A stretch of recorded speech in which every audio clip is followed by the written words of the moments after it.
So I was just talking about how excess fructose in the diet can cause fructose phosphate trapping, which would cause a decreased amount of phosphate available for the cell to phosphorylate glucose if it was present. Therefore, it would then leak out of the cells and enter in the bloodstream, cause an increase in glucose in the blood, which causes a hyperglycemic event. And you can imagine if that continues to happen, the pancreatic beta cells every time will increase insulin. You're going to get spikes, series of spikes of insulin, and ultimately then you're going to wear the pancreas out. And that's diabetes mellitus, ladies and gentlemen. That's type 2 diabetes mellitus. So now you see why you don't want to be giving your kids soda in a bottle. I shit you not. I have seen it. All right? Buy a 2-liter bottle of Pepsi and proceed to put it in a baby bottle to give it to the baby. I shit you not. Let's not even talk about the dental caries that the child is likely to have because of this. It's separate of the issues with phosphate trapping. Can you imagine this? At a time when the child needs glucose the most, you're going to steal away the phosphates to phosphorylate fructose. Sure enough, that glucose is going to cause a hypoglycemia. Not only that, excess glucose, when it hits the liver is going to do what? Insulin's going to work. It's going to push glucose in the liver, and the liver's going to convert it to fat. There's central obesity. See little kids with large amounts of fat, they're at risk for diabetes. That's abuse. You gotta get them on the treadmill. Every school is responsible for educating not only the parents but the children on how to sustain and maintain their children. We're just failing. We're failing on all fronts. We're failing on all fronts, guys. That's my personal view. Being an educator for years, we're failing on all fronts. We're not educated. We don't. We promote the kids being on these devices instead of being outdoors. And being on these devices is going to lead us to down a whole civilization of Wallies. Right? You hear the guy who's drunk, pulled him over in California. He got arrested. His vehicle was driving for him. Pissed drunk. His vehicle was driving for him. You got a Tesla? He got a Tesla. He got arrested for driving. But they only drive. They only drive. He was asleep, and it was like 7 miles before they had to stop the car. Yeah. 7 miles they had it because there's a whole process of getting it to stop and all this other, so they finally got it to stop. You didn't put it in a destination? Or you stopped when you got He had it, was taking him home. So yeah, he got him there. That's pretty impressive though, right? Oh, a whole other set of ethical issues though, man. Because the disclaimer on the car says you must keep your hands on the wheel always. Yeah. But they can drive for you, like on the highway? They can, but they've had accidents. They can't see stationary objects. And they crash into a parked truck and stuff like that, man. It's not perfect yet. Now it's interesting because this is the second time during the day that I leave my neighborhood of Little Havana, right? Which is right here on Southwest A Street between Corway and US 1. And I see this Ford prototype vehicle going up and down the avenues and streets. This is the second time I see the same vehicle. I didn't notice it was the same driver, it's the same vehicle. So, yeah, they were talking about this the other day. It's going to be Jetson all over, man, right? They're going to watch Jetsons, right? They just get in the thing and it flies them where they want to go. They have the first autonomous taxis in Phoenix, but they still have a guy in the car. Well, they did. I was familiar, like 3-4 months ago, they ran the first truck. So it requires a driver to be there to take it off ramp and take it on ramp. But once it's on the highway, it drives itself. Only matter of time. Oh man, I know what's interesting is they're daisy chaining them. So I rented a car, I rented a Volvo. The Volvo has really interesting technology. As you get closer to the vehicle in front of you and you're on set speed, it'll slow you down and set you at a lower speed to avoid the car that's in front of you to give enough braking space distance. So what they're figuring out is to really get this shit to work, they're going to daisy chain them. Wi-Fi, daisy chain. Now imagine if somebody wanted to be really, really, really, really against, government and Big Brother and be real devious and create something to disrupt the daisy chain and then cause a massive traffic pileup.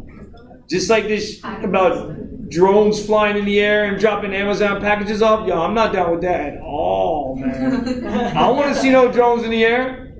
I don't. Matter of fact, if I start seeing drones in the air, I may invest in a nice shotgun.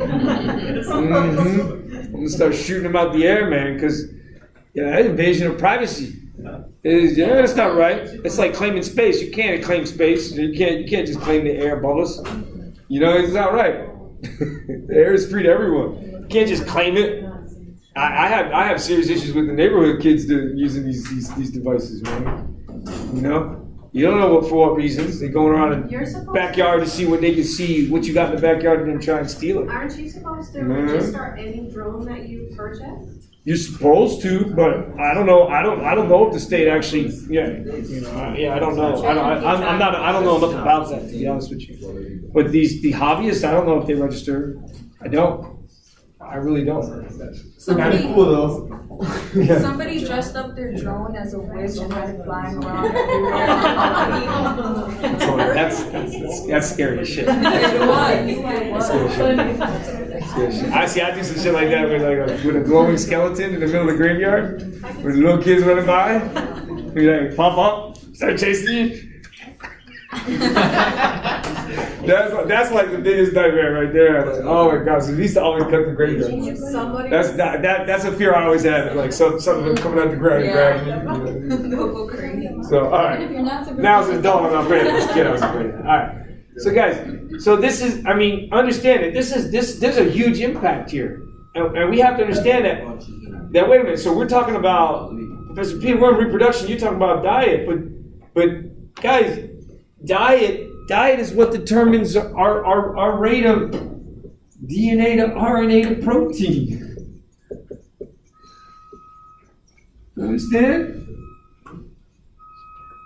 It is what it is. The amount of glucose, the amount of carbon chains that are there, the amount of oxygen that's present, right? It's still required, and especially for gonadal cells, whose requirements for females are even that much greater. Everyone agree? Because your cells, your primordial cells, are stuck in the first phase of meiosis before they ever even hit puberty. So by the time you're born, so here's how it goes. Female, they have 5 million eggs. This is at conception. So there's about 5 million eggs in total dedicated to the gonad. By the time the child is born, female child is born, so at delivery. So this is at conception. Now, at delivery, thank God, it stopped. 500,000.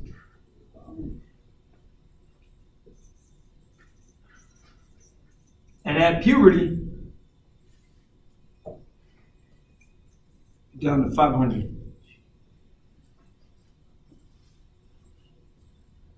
And from puberty and beyond, it's what? 1 egg per 28-day cycle, right? But ovulation occurs halfway through the cycle.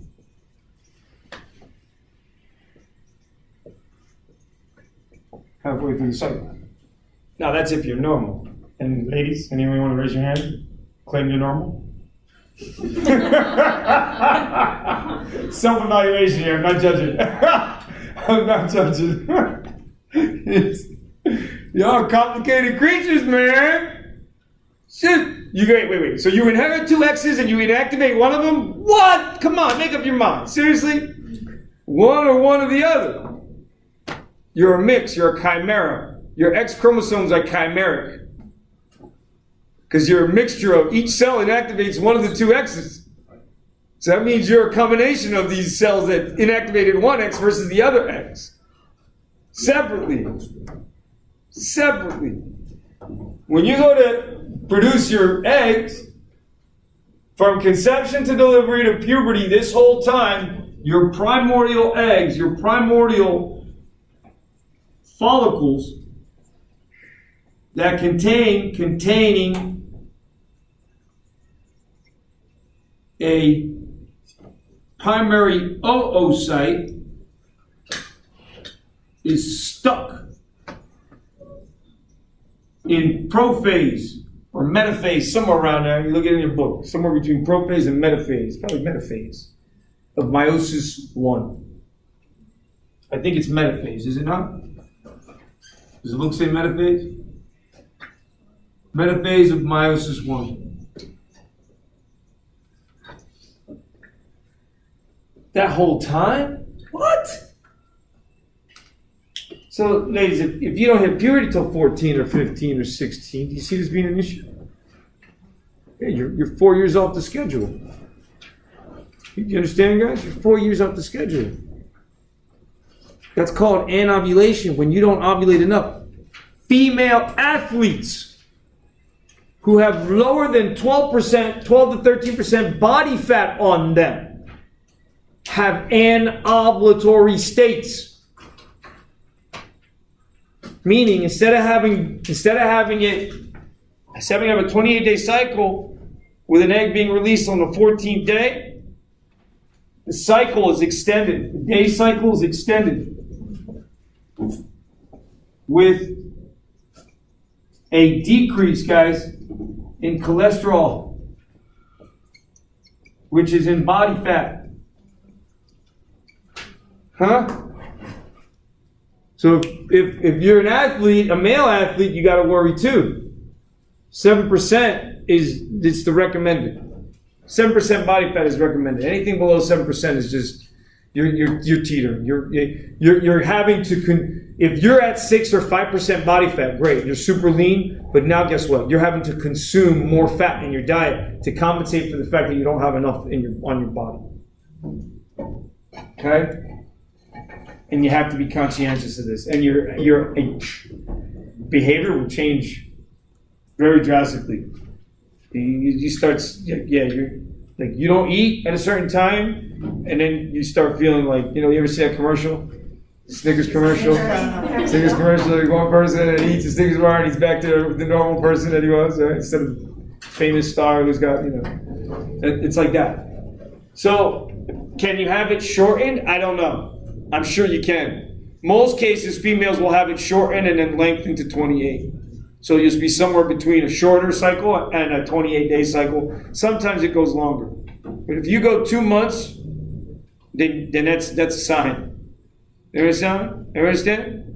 You go 2 months, it shows up again. Then it doesn't show up for 6 months. Then it comes back, you get it for a month, and it comes 3 months. You got issues. And those are hormones, guys. That's the what? The LH and the FSH. Because watch, see the primordial follicle? Follicle is stimulated by FSH. Follicular stimulating hormone stimulates the follicle to grow. The primordial follicle, as it grows, if this is your egg, remember? And you have your little primordial cells here, they're kind of floating around it. There's your primordial oocyte, already stuck in meiosis. Your primary oocyte in the primordial follicle. You got me, guys? Then, under the guise of FSH, once you reach puberty, did everybody hear me? FSH begins to spike. And as the FSH begins to climb, the egg will be going through its own process of finishing meiosis 1 and then entering in meiosis 2. Understand? So it goes through. It's going through its own series of events. Then the cells, the follicular cells themselves, are undergoing their own series of events. They're turning into cuboidal kind of columnar cells.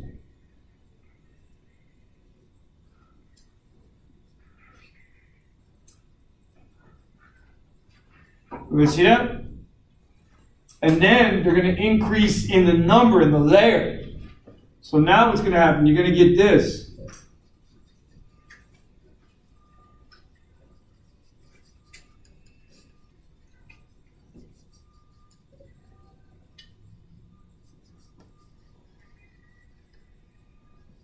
And then fluid begins to develop in between the cells. And at that point, then you can call, they already begin to call them because there's some here responding differently than these are. Because these continue to respond to FSH, but with the FSH and now with the LH present, then these guys are going to be producing estrogen that will help drive the egg to finish meiosis 1 and go meiosis 2, and progesterone, which is going to aid. And so ultimately what happens is you'll get this single set of cells now surrounding that egg, which is finished, having finished through meiosis 1 and now stuck in meiosis 2, inside of this hollow cavity of fluid that has gotten so big with all these cells that are responsible for having sustained it at first. Cuboidal columnar variations that are producing all these hormones. And so ultimately what happens is the pressure in here in this antrum, so that's a fluid-filled antrum. That fluid-filled antrum, guys, it becomes so big, right, that the pressure builds up. And then as it moves towards the edge of the ovary, it bursts and pops. Because the FSH and the LH, they climb to a very high level, spike and drop. And that spike in LH and FSH is what creates this increased pressure inside the antrum that would pop it to release this. Now, what do they call this? The tertiary follicle. What do they call this? Variation of a secondary follicle. And then this one would be primary follicle, and this would be the primordial follicle. And so the key here is to understand that follicular development is driven by follicular stimulating hormone, and along with LH, then the production of estrogen and progesterone will drive the egg that's stuck in meiosis 1, because that egg is still called a primary oocyte because it's stuck in meiosis 1. And then once it's done, here at the tertiary follicle, also known as the Graafian follicle, it's no longer a primary oocyte, it's a secondary oocyte. It's not complete, and it won't be complete unless it gets fertilized in the upper 1/3 of the fallopian tube. Guys, you got me? Yes. In which part the follicle cells is called granulosa cells? So what happens is the follicular cells, as they continue to develop, the follicular cells, the basic single cells from a primordial follicle, the outer layers versus the inner layers, they start to distinguish the difference between them because of their response to FSH versus LH, and their production of estrogen versus progesterone. And so what winds up happening is the intrathecal cells will produce large amounts of estrogen to drive the egg to maturation, at least as far to maturation as possible. Now, the progesterone also plays a role, but progesterone's key role is going to come later on. That's why you see a double hump. So the progesterone plays a role with estrogen in driving the egg to finish its maturation through meiosis 2. Then the FH and LSH spike that causes the ovulation to occur. Enters into the upper 1/3 of the fallopian tube in the hopes that the sperm is present. The corpus luteum, the corpus hemorrhagicum is healed shut. So the structure that's left, the tertiary follicle that's left without the egg, that same structure, guys, is like the mother that lets the child go in the hopes that one day he gets a letter saying, hey, you know what, I'm fine, Mom, I did great, I became a millionaire, I'm coming to see you soon. You follow? That's what's happening. And so it's hoping that it happens, because this is a really important event, guys. Without this, if it doesn't happen in the upper 1/3, then it becomes an ectopic pregnancy. The mother could die, and the baby's may not be viable. You understand? And if the baby's viable, the mother may die during delivery. This is what happens.